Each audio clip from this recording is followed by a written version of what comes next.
नमस्कार, आप देख रहे हैं आरएनआई न्यूज और मैं हूं आपके साथ शिवानी शर्मा। ब्राजील के राष्ट्रपति लूला दा सिल्वा का राष्ट्रपति भवन में औपचारिक स्वागत किया गया।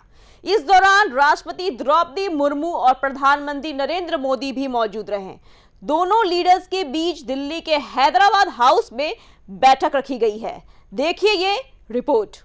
दोनों देशों के बीच व्यापारिक समझौते को मजबूत करने की दिशा में ब्राजील के राष्ट्रपति और पीएम मोदी की मुलाकात एक महत्वपूर्ण कदम साबित हो सकती है, जिसमें critical minerals, rare earths, defence, energy और आर्टिफिशियल इंटेलिजेंस जैसे क्षेत्रों पर खास फोकस है।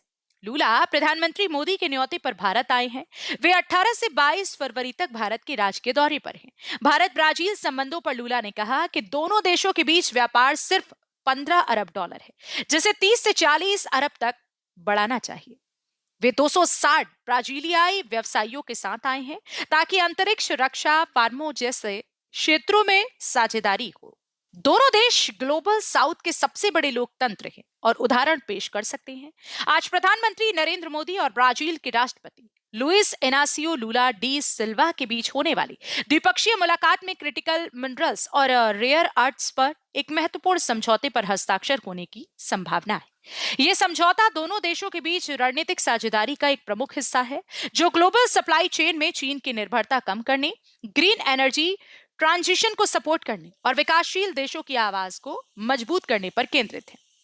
आपको बता दें कि यह समझौता दोनों देशों को कच्चे माल के निर्यातक से आगे बढ़ाकर प्रोसेसिंग, वैल्यू एडिशन और रिसाइकलिंग में भागीदारी बनाने पर जोर देता है। सिल्वा ने इस साक्षात्कार में कई महत्वपूर्ण मुद्दों पर खुलकर बात की है। एआई इम्पैक्ट समिट के दौरान हुआ, जहां लूला ने प्रधानमंत्री नरेंद्र मोदी के साथ अपनी मित्रता की सराहना की और कहा कि दोनों देश मिलकर भारत और ब्राजील के इतिहास को बेहतर बनाने में महत्वपूर्ण भूमिका निभा सकते हैं। भारत और ब्राजील ने 2030 तक द्विपक्षीय व्यापार को 20 अरब डॉलर तक पहुंचाने का लक्ष्य रखा है। 2025 में दोनों देशों के बीच व्यापार 15.21 अरब डॉलर तक पहुंच चुका है।